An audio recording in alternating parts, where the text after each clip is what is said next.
राधे राधे दोस्तों, जय श्री कृष्ण। तो आइए श्रवण करते हैं अजय एकादशी व्रत कथा।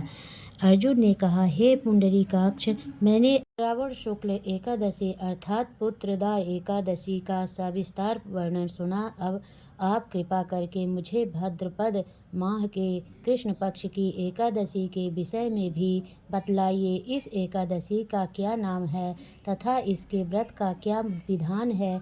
इसका व्रत करने से किस फल की प्राप्ति होती है?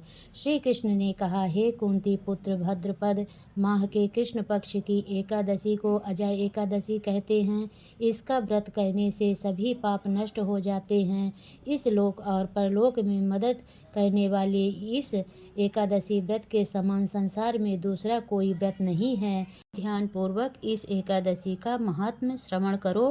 पौराणिक काल में भगवान श्री राम के वंश में अयोध्या नगरी में एक चक्रवर्ती राजा हरिश्चंद्र नाम के एक राजा हुए थे। राजा अपनी सत्य निष्ठा और ईमानदारी के लिए प्रसिद्ध थे। एक बार देवताओं ने उनकी परीक्षा लेने की योजना बनाई। राजा ने स्वप्न में देखा कि ऋषि विश्वामित्र को उन्होंने अपना राजपाट दान कर दिया है। सुबह विश्वामित्र वास्तव में उनके द्वार पर आकर कहने लगे, तुम स्वप्न में मुझे अपना राज्य दान कर दिया। राजा ने सत्यनिष्ठ व्रत का पालन करते हुए संपूर्ण राज्य विश्वामित्र को सौंप दिया। दान के लिए दक्षिणा चुकाने हेतु राजा हरिश्चंद्र को पूर्व जन्म के कर्म फल के कारण पत्नी, बेटा एवं खुद को बेचना पड़ा। हरिश्चंद्र को एक डोम ने खरीद लिया जो शमशान भूमि में लोगों के दान संस्कार का काम करवाता था। स्वयं वह एक चंडाल का दास बन गया। उसने उस चंडाल के यहाँ कफन लेने का काम किया, किंतु उसने उस आपत्ति के काम में भी सत्य का साथ नहीं छोड़ा। जब उसी प्रकार उसे कर्म कई वर्ष बीत गए तो उसने अपने इस नीच कर्म पर बड़ा दुख हुआ और वह उससे मुक्ति होने का उपाय खोजने लगा। वह सदैव इसी चिंता में रहने लगा कि मैं क्या करूं, किस प्रकार इस नीच कर्म से मुक्ति पाऊं। एक बार की बात है, वह इसी चिंता में बैठा था कि गौतम ऋषि उसके पास पहुँचे। हरिश्चंद्र ने उन्हें प्रणाम किया और अपनी दुख भरी कथा सुनाने लगे। राजा हरिश्चंद्र की दुख भरी कहानी सुनकर महर्षि गौतम भी अत्यंत दुखी हुए और उन्होंने राजा से कहा, हे राजन, भादव माह के कृष्ण पक्ष की एकादशी नाम अजा है। तुम उस एकादशी का विधि पूर्वक व्रत करो तथा रात्रि को जागरण करो, इससे तुम्हारे सभी पाप नष्ट हो जाएंगे। महर्षि गौतम इतना कहकर अवलोक हो गए।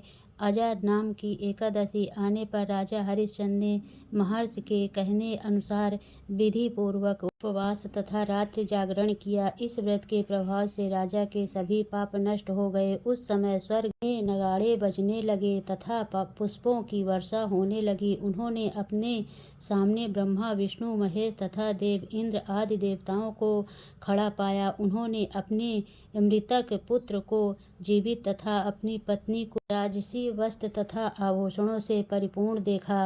व्रत के प्रभाव से राजा को पुनः अपने राज्य की प्राप्ति हुई। वास्तव में एक ऋषि ने राजा की परीक्षा लेने के लिए यह सब कौतुक किया तथा परंतु अजा एकादशी के व्रत के प्रभाव से ऋषि द्वारा रची गई सारी माया समाप्त हो गई और अंत समय में हरिश्चंद्र अपने परिवार सहित स्वर्गलोक को गए। हे राजन, यह सब अजा एकादशी के व्रत का प्रभाव था। जो मनुष्य इस उपवास को विधि पूर्वक करते हैं तथा रात्रि जागरण करते हैं, उनके सभी पाप नष्ट हो जाते हैं और अंत में स्वर्ग को प्राप्त करते हैं। इस एकादशी व्रत की कथा के श्रवण मात्र से ही अश्वमेघ यज्ञ की फल की प्राप्ति हो जाती है।